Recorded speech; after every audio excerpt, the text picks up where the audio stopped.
Welcome! You're listening to the New Dominion podcast, where we engage in curious and faith-filled conversations about stewarding your health and community with others. We're so glad you're here. Let's get started. Yay! I'm Kirsten Hansen. I'm a functional nutrition practitioner here in St. Louis, Missouri, with my co-hosts and friends, Dr. Abby Keene, who is a chiropractic physician and nutrition practitioner as well, and her husband, Taylor Keene, who is a licensed counselor here. Hello, everybody. All right, let's go. What are we doing today? Are we moving? We're talking about moving and grooving. However, can I give my little updates for people? Oh, yeah. Let's do a little bit of housekeeping, shall we say? So, number one, this is the first episode that we are recording since we have become live on YouTube. Oh, I don't know if we can use the word live. We're not live. yeah. Okay. But we are on YouTube. You can find us now on YouTube. Active on YouTube. We are alive. You can find us on YouTube. You can find us on We're YouTube. alive on YouTube. We're alive everywhere. Praise the Lord. We are there. We are on YouTube and we are excited about it. So people may already know that by the time this comes out, but I just wanted to say it because it's the first one and it took some work to get the episodes up on YouTube, and I'm excited about it. Number two, we have been having some questions about how to leave a review and like the podcast episodes on different platforms. Which, thank you for wanting to leave a review. We've had some great feedback. It's been very encouraging. Absolutely. And we want more feedback. We're excited about the feedback we've received. We want more feedback. We want input. We want questions. And so if you would like to like us and leave a review on Apple, all you have to do, if you're listening on Apple iTunes, Apple Podcast. Podcasts, thank you. I'm here for it. We're here. We're just keeping it real today.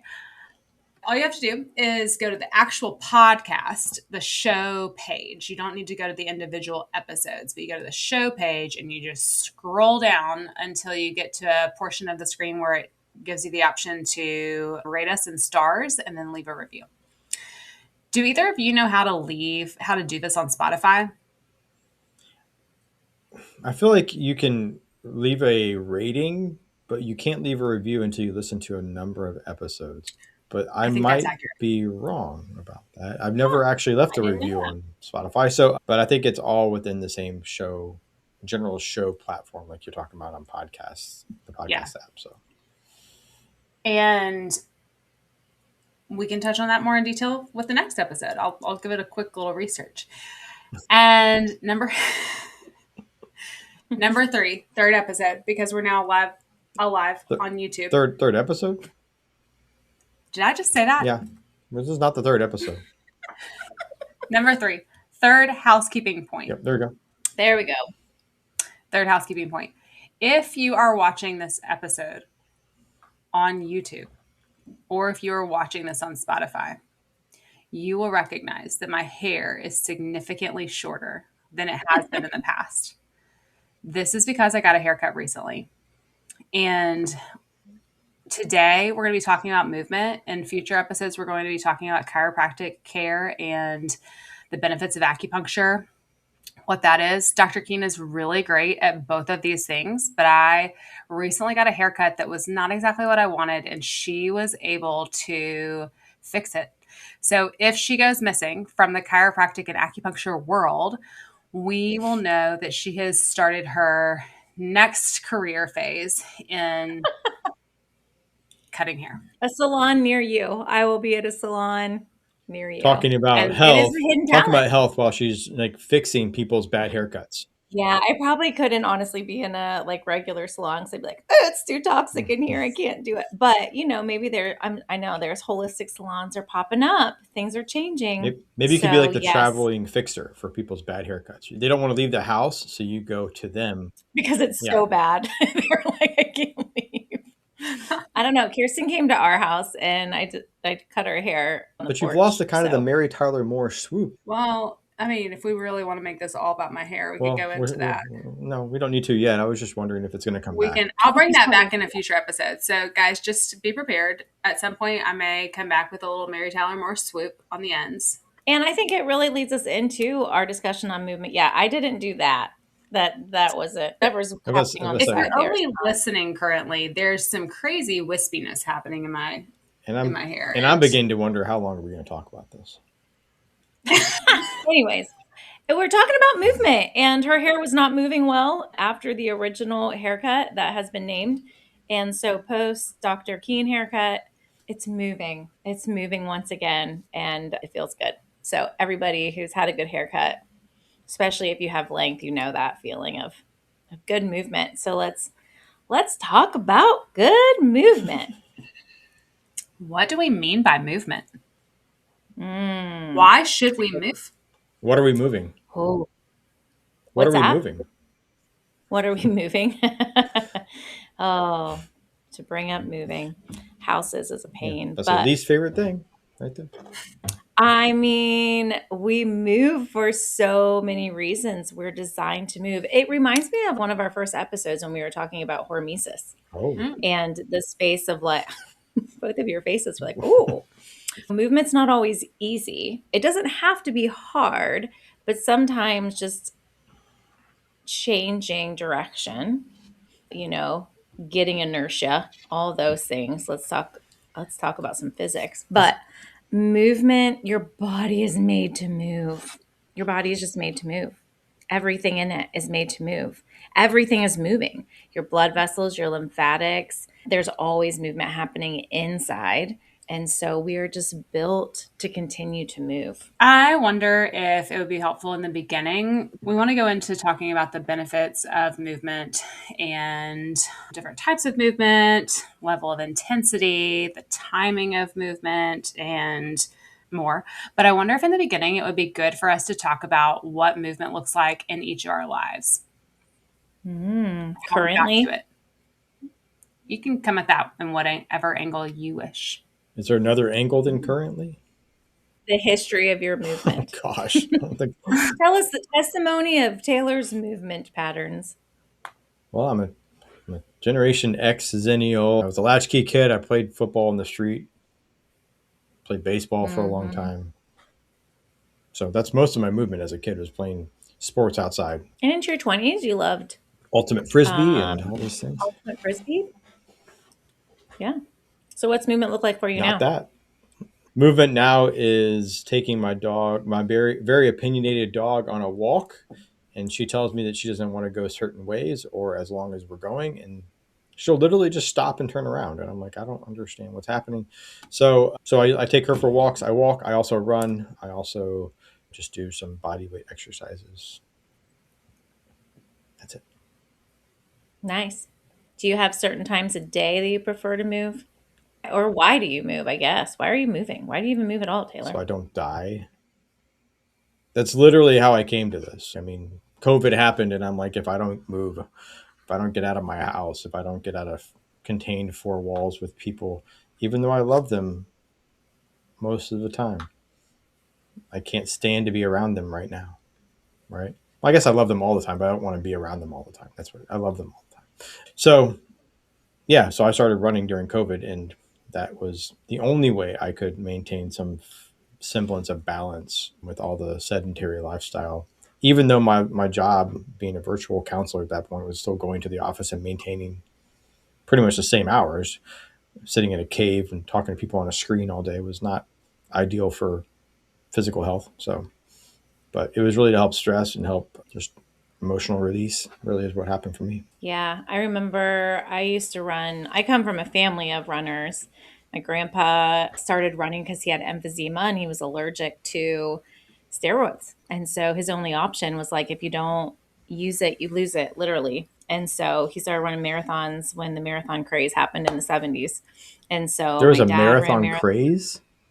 That's like when, think about Forrest Gump, like when he started running, like that kind of came about, I think, in the 70s. I could be wrong. I thought Forrest Gump was running to process his grief.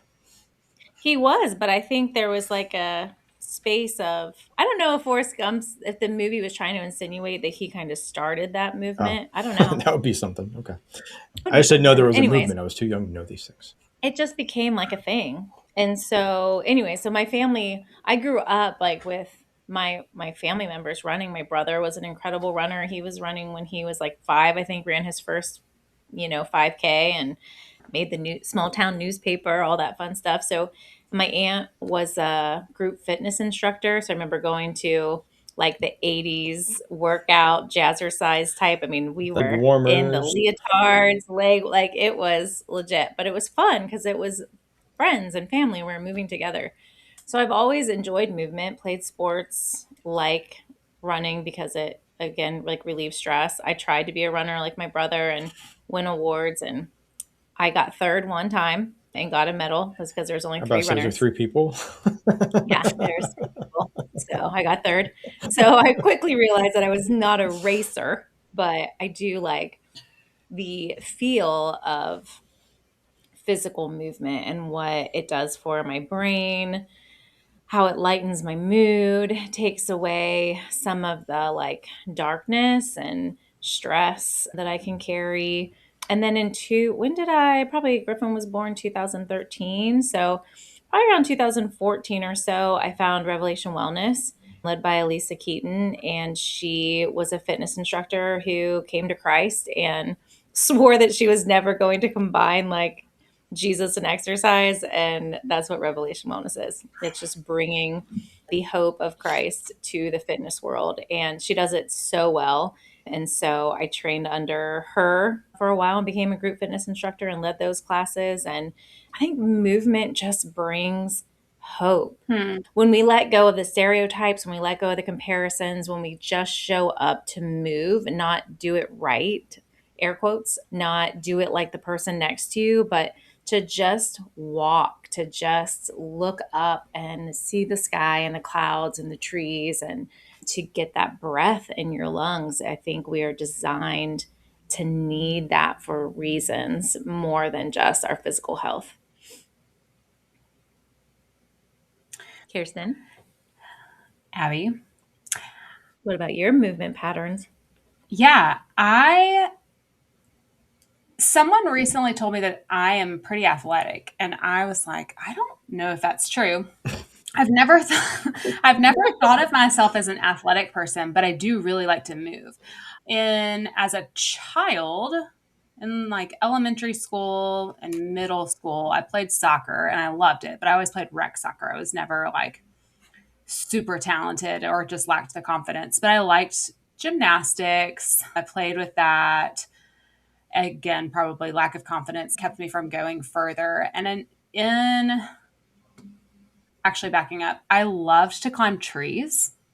Loved climbing trees as a kid. Climbing trees is the best. Loved or love? Because I can still see you climbing trees. Love. I did. I climbed in your tree at your house last year to get some after someone TP'd your house. Mm. Oh yeah, Yeah, that was I climbed great. up in the I really tree. appreciated that. So yeah, currently love, but don't do it as often.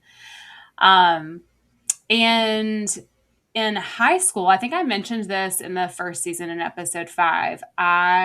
When I first started struggling with anxiety and depression, a counselor that I saw who was not awesome.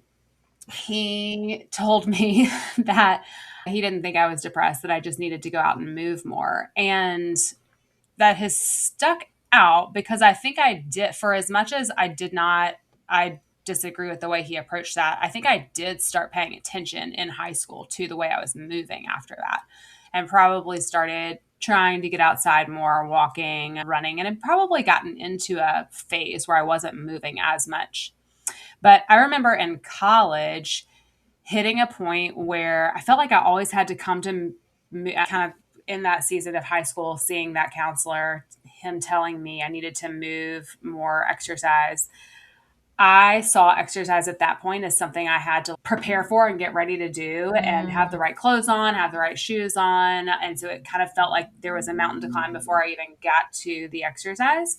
And I remember in college hitting a point where I decided I was just going to be okay walking in whatever I had on. just getting outside and going for a walk more. Walking, I lived close to my church, so I would walk to church. And when it was like when the weather was okay to do that. And that helped me feel more excited about moving and just probably see some of the smaller benefits of it. And now I move all the time. I have a hard time sitting still.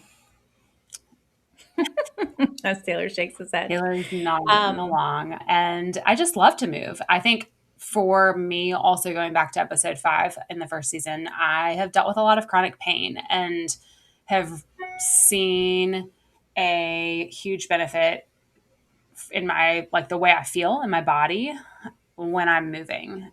And sometimes that's resulted in moving in ways that are not ideal. And I'm having to correct some of that now. But I think that's great that you bring that up, because I was thinking as you were talking, like, you know, a big shift. I kind of stopped after doing the group fitness thing. But a big shift for me was like after having 4 babies and then dealing with our black mold exposure, like I stopped moving.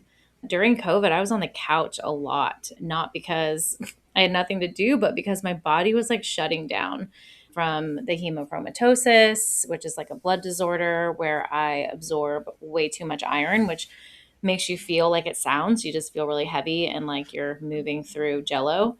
And having black mold that I didn't know about. And so dealing with migraines and body pain and literally feeling like I was turning into an 80-year-old woman was really hard, because I was so used to what I termed health privilege. Like I'd had a health privilege. I was during 2020, like white privilege, you know, people started talking about that a whole lot. And I realized like a lot of what I was dealing with grief wise and being stuck and not being able to move was that my whole life, my body has done what I asked it to do. It birthed babies well. It is a chiropractor, so I'm on my feet all day. Like I didn't have chronic pain. That wasn't my story. And so when I was on the couch and riddled with pain and headaches and not really knowing why, that became really hard. And so coming out of that, movement has looked a lot different than it did for me in my teens, 20s, 30s. Yeah. And I think that's really important for people to understand is as you age and change, your body, based on whatever history you have, like it's going to change how it can move. And I think that's something to be merciful with yourself about and to be curious. We're here to have curious and faithful conversations, but to really be curious, there was a space where I had to shift. I'm probably going to start crying, but I had to shift my mindset from being mad that I couldn't do the things that I always did to take care of myself and be grateful for what I was capable of doing. And that was a really hard shift. I couldn't have done that without Jesus being like, but you're still here and you still have these kids and you can still steward them and steward yourself. But how are you going to be an example to them that when things get hard, we don't just give up? How do we move on from this? And it was really just a place of gratitude, of stretching and being like, thank you, body, for being able to stretch and to bend and to move. Thank you, hands, for being able to take care of people yesterday at work and that they're not, you know, I don't have broken hands or I'm not missing fingers, whatever it was. It seemed kind of silly almost and so small, but it was so transformative. And, you know, I ran probably 3/4 of a mile the other day and it felt good and I wanted to. And it's taken time, but it's still like that slow progress is still progress. And realizing that movement doesn't have to be this like you said, getting dressed, going to the gym, having this big like protocol. I just started by walking and stretching. Yeah. Can I challenge one thing that you said? It was Yeah. literally just the phrase you said, doing stretching or intentional exercise or movement to move on from the hard things in life, the stresses of life. I think I would probably put it more move through those things, because those things are still going to be present. Like movement's not fixing anything. It's just giving you a better framework or a better capacity or maybe foundation to deal with it or handle it or face it or process through it differently. Yeah. Yeah, you're right. I mean, even this last week was a really stressful week for me, and me. hormone wise, there was all kinds of things going on, and had a migraine one day, which did everything in my power to take it right. I was at the office, people were adjusting me and doing acupuncture, and Kirsten checked my nutrition program. We were trying to do all the things. And by the end of the day, I finally felt somewhat better, but woke up Wednesday and felt horrific. And it was like, okay, I could fall back into, oh gosh, what am I going to do? I'm off work. I don't have someone to adjust me a day. And I just got out my therapy balls and just rolled my muscles and started with the small things, and it nipped the headache in the bud. And I was able to go on with my day. But I just had to be more kind with myself and not push myself as much this week. Yesterday was the first day I went for a walk, and I told Kirsten, like, we can walk the dog, but I'm not going fast. We were walking slowly, because my body can't handle. I couldn't handle a run yesterday. Maybe today we'll see what happens. Yeah. You're a somatic, you work with somatic experiencing as a portion of your counseling practice. What role does movement play in that? Probably not as much as it should, if I'm being honest, because most of the time when I ask people to even move through emotional things, they look at me like I'm crazy. And they're like, I'm not doing that. What can you be more specific with an example? I was going to. It could be as simple as, can you just move your arms and the big joints of your arms? Because if you're having some activation, sometimes just moving the big joints of your arms can send some of that to release through your arms. And it feels a little bit like tingling or maybe coolness rushing through your arms. So that's a version of it. Most people will do that one. Yeah. I'll probably give it a 65% clip on that one. And if they do it, sometimes they're like, and I'm okay, well, that was something. Good job. If I ask people to stand up, we're talking about maybe a very small percentage of people, because everybody's so insecure or so worried about I'm going to, like, I'm watching them or something. I'm like, I'm not watching to correct your form. I'm watching, like, there's no wrong way to sway. Like, you can sway, like, just sway, right? You can swing your arms back and forth. You can kind of get your knee bends into it a little bit. Like, it's move in a way that feels good to kind of move through some of these emotional things that feel stuck. And people don't respond well in my office to that. Maybe because I don't use it often enough. Maybe I need to do a better job. Do you ever do it with them? I always do it with them. I'm not just sitting and staring at them. Like, I literally am, like, up there and watching and or partnering with, and so it's never just sitting down and going, well, that was okay, and I'm taking, like, drawing a doodle on my pad. No, I'm participating with them, but they don't, like, I probably need to do a better job of incorporating more of that. But people have this mindset of talk therapy being strictly talk. Yeah. Which, I mean, that's what it's called. So it kind of makes sense. At the same time,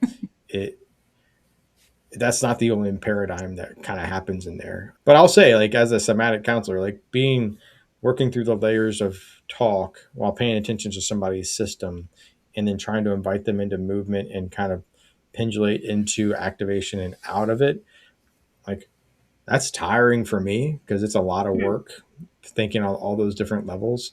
I was talking with a fellow SE guy, and David, and he was like, he's seeing more clients now, and he's like, I don't even want to do it sometimes. I just want to talk because it's so hard. And he's more of an SE guy than I am. And so I'm like, bro, you made it. That's where I'm at. So I feel better. So, I mean, sometimes it's, where am I at? Because what's my capacity that day? Because sometimes I'm not able to always be everything I want to be for people. And I have to be okay with showing up as I am, which is not the purpose of this podcast, but, like, just, but even in that, me taking time at lunches and me working through what I do I'm stretching between clients, even if it's just a small movement here and there to just get my back up, lift my legs, and change the position of my body from sitting in this very chair. Yeah. Yeah. We have Dr. Ashley Howe at our office, who really focuses and loves, her passion is what we call functional neurology.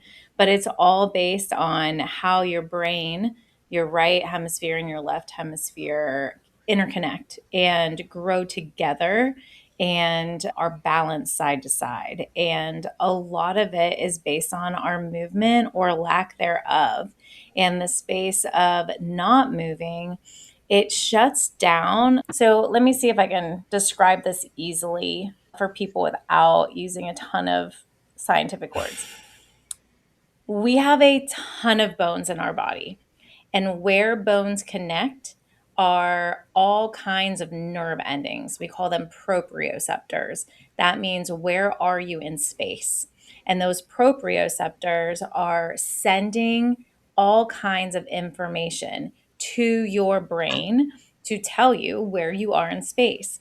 When you activate what we're learning, the neurology, it's wild how research is finally catching up because we have the capacity and the ability to test certain things that we haven't had before.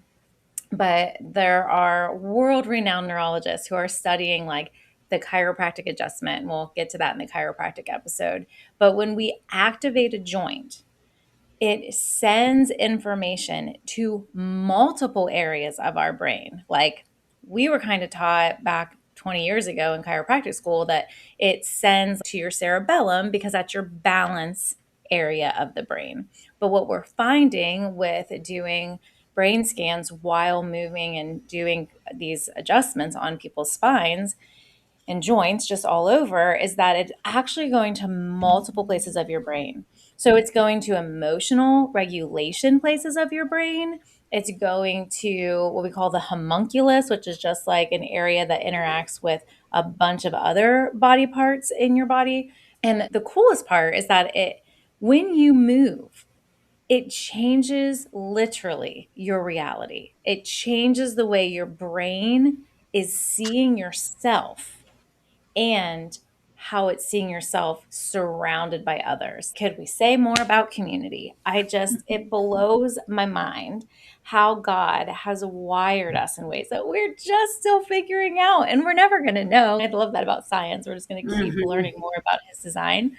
But you go all the way from the book of Genesis, where he's forming us out of the dirt and breathing the breath of life into us, to all the way in the New Testament, where he's telling us, like the book of Acts is giving us this picture of living in community and being with one another and sacrificing for one another, and to just the basic of repentance, right? Repentance means to move away from what you were doing, turn and do something different. It's an action. Repentance is an action, it's a movement. And we think of it as an emotional thing, but we have to use our physical bodies. If I am gluttonous and I'm going to the fridge too much, I've got to move my body away from the fridge. If I am lustful and I'm in a relationship I shouldn't be, or I'm on my phone looking at stuff I shouldn't be, I have to move myself away from those things. So spiritually, by challenging yourself to get off the couch and go for a walk, you are literally preparing yourself for spiritual battles that you don't even know. And that, I think, is the coolest part about how he designed us. Yeah. We get breath from movement, which is the spirit, right? The ruach that comes and breathes into our life. Did you like my pronunciation? I was like, Tim Mackey would be so proud of you. Thanks. You got the breath of movement coming through. You've got the action into repentance. And then you have the discipline that just moving your body day to day when you don't want to go out, to stretch, to get off the couch, to turn off Netflix. That is a spiritual battle you just won. And I think when we can look at movement that way instead of a waistline thing, a bicep line, like whatever it is that is worldly and twisted, when we move it into a place of stewarding and loving the temple we've been given. Yeah. I mean, it's just so cool. It just makes it so much more fun. Yeah.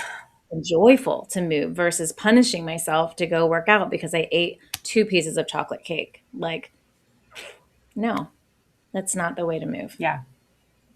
I'm also thinking about how, okay, correct me if I'm wrong, because this might be old anatomy and physiology knowledge, but our lymphatic system And our joints, the synovial fluid that's housed in our joints. Your face, are you already looking at me like I'm saying something wrong? No, I'm just like, dang, she's bringing up synovial fluid. I'm gonna have to really think. Okay, well, I remember this part. It's okay. It's people can fact check me. That'd be great. Fact check me. But the lymphatic system and the synovial fluid in our joints, the fluid in our lymph nodes does not have a pump to it. Our blood is pumped by our heart. It has motion no matter what. The lymphatic fluid and the synovial fluid in our joints, the way that it moves and doesn't get stuck is through us moving our bodies and moving and activating those joints. And so, as you're talking about the spiritual warfare piece, and what repentance looks like, I'm also thinking about how, like, when our bodies are fighting off some sort of infection and our lymphatic system is kicking into high drive and trying to get rid of that, we have to move to help, or massage, even like having somebody else move that portion of your body gets the lymphatics going and draining junk out. Or a lot of times for people who are experiencing chronic pain, they don't want to move because every movement is a reminder of the pain that they're experiencing. And also, if they don't move, that fluid in their joints just stays stagnant and the inflammation gets stuck. Yeah, absolutely. You're right on par. Taylor, you look like you wanted to say something. Not about that.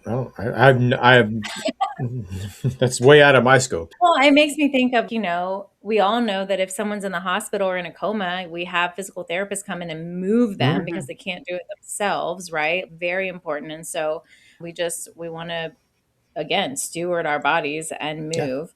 You are exactly right. They can refer to the water episode last time about we want things to flow, right? When we're stagnant, things are gross and like a stagnant pond with mosquitoes. We want things to flow. It also reminds me of two other mechanisms in the body that need movement. Your cerebral spinal fluid, this is really cool. So I don't know if I should go into all this, but your brain and your spinal cord have a liquid that looks like water. It's called cerebrospinal fluid because it covers your brain and your spine.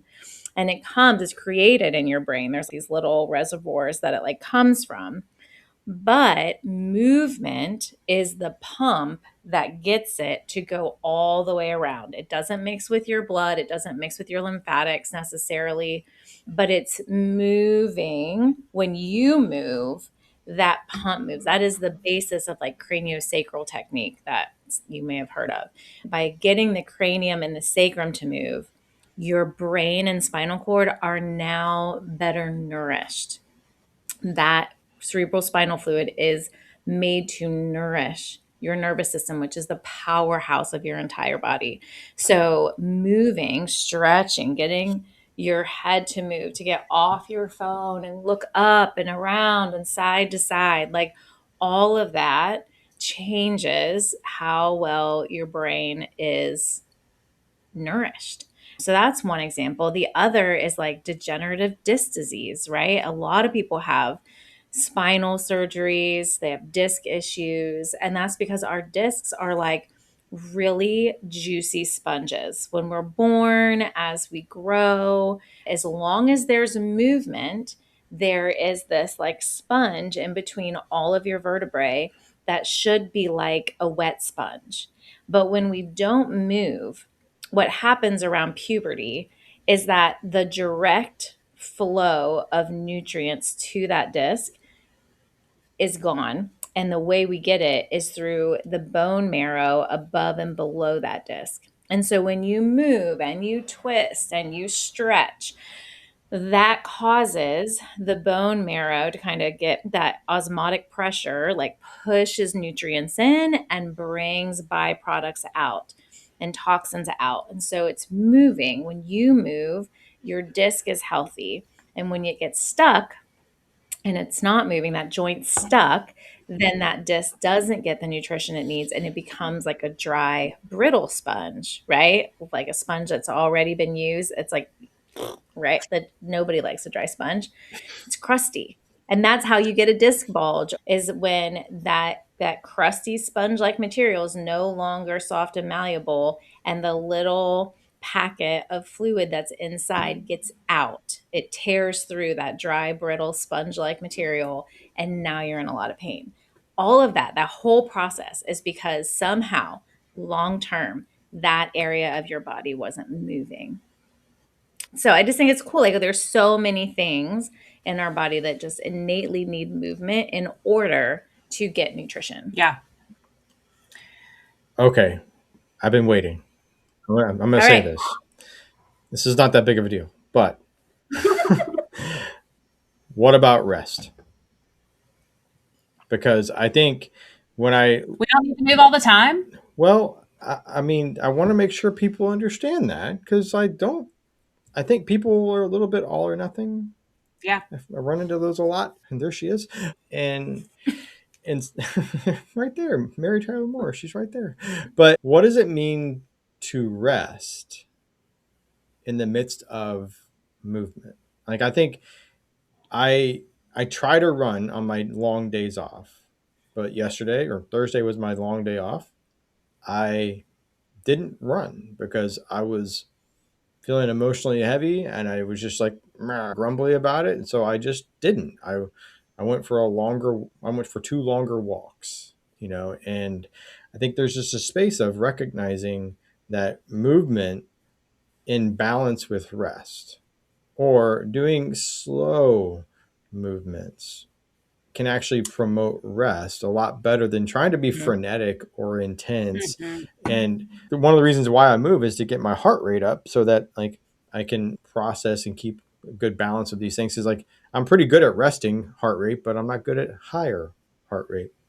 So I have to balance out that way. But I think there's a lot of people who are more frenetic, who don't know how to just sit, breathe, read a book. There she is. And so I think it's just important to kind of like, in the midst of all the things that we're talking about, yes, God made us to move, but God also made us to rest. And rest doesn't have to be lethargy. It doesn't have to be like sitting on the couch and doing nothing. It can be moving with intention. It can be moving slowly. It can be like shorter movements for shorter periods of time. And it doesn't have to be these long, drawn out marathon versions of all the things. Mm-mm. I think consistency is more important than like intensity, maybe.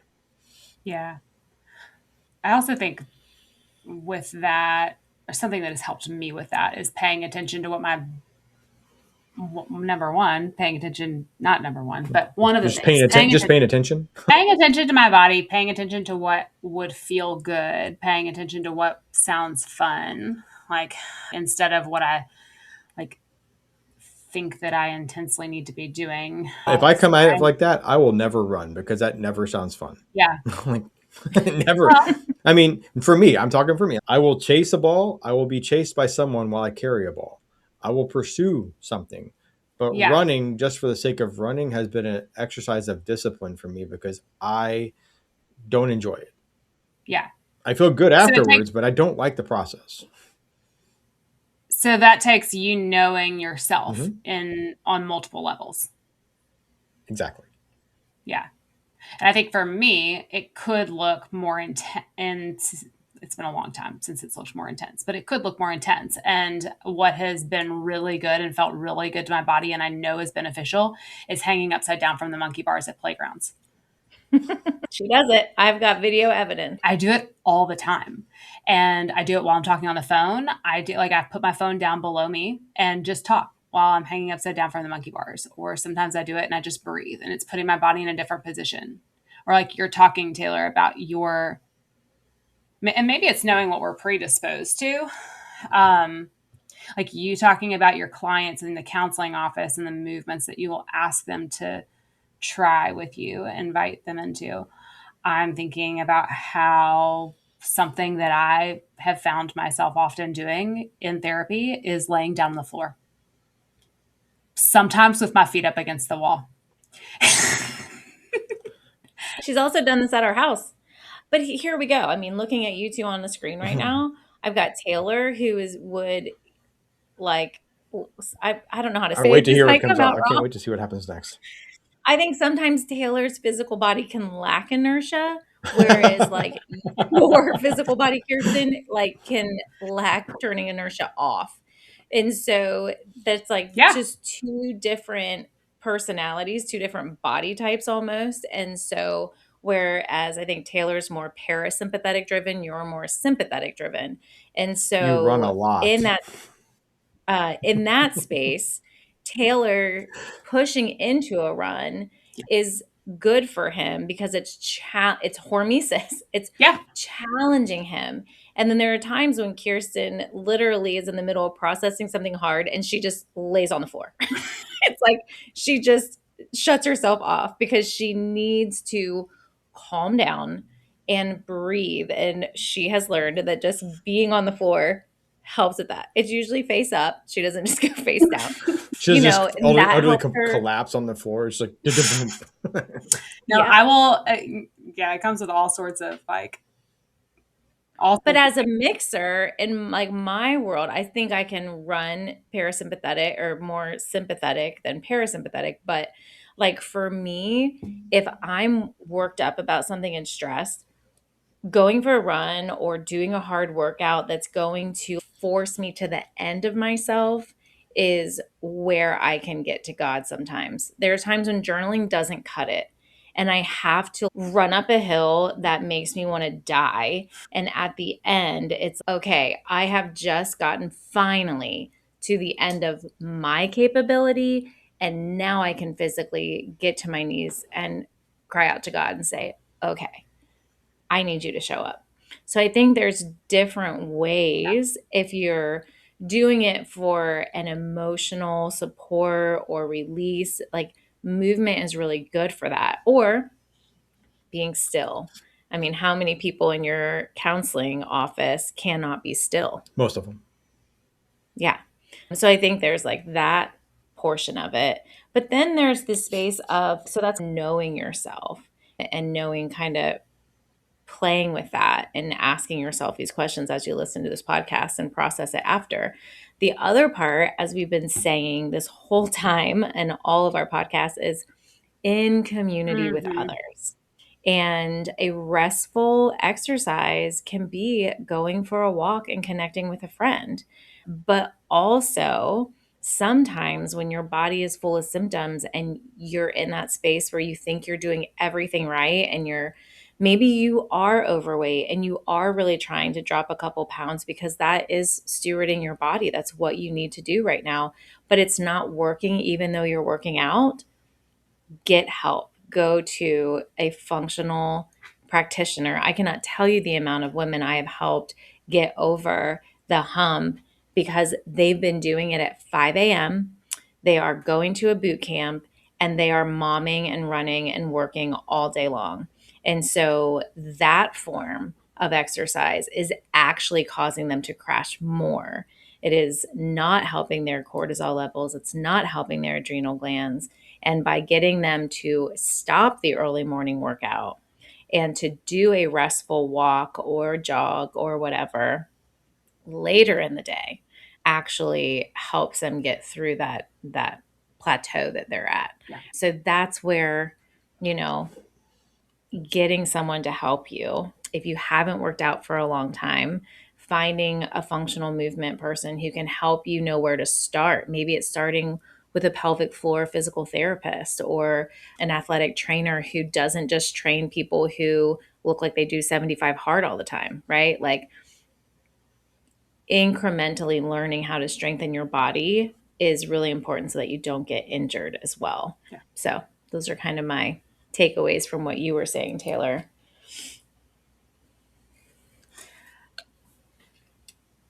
Thank you.